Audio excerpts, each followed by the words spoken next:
অনেক সাহস নিয়ে এসে জবাব দেয়,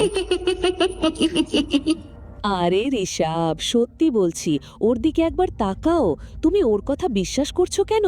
ওর অবস্থা দেখো। ওর পাশে দাঁড়াতেই আমার লজ্জা লাগছে। তুমি ভাবছো ও আমার স্বামী হতে পারে? হতে পারে ও দান চাইতে এসেছে। ওকে কিছু টাকা দাও আর বিদায় করো।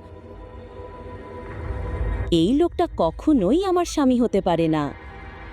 শিবাম প্রথমবার দৃষ্টিকে শহরের হাসপাতালেই দেখেছিল, যখন সে তার মা মৃণালের চিকিৎসার জন্য সেখানে গিয়েছিল। একজন ধনী মেয়ে, যার যা কিছু দরকার সব কিছু আছে, তবুও সে তার সমস্ত বিলাসিতা ছেড়ে প্রতিদিন ক্যান্সার রোগীদের সঙ্গে সময় কাটাত। দৃষ্টি সমস্ত রোগীদের জড়িয়ে ধরত এবং রোগীরাও দৃষ্টিকে ভালোবাসা দিত। তারা আশীর্বাদ দিত তাকে। আর যখন শিবাম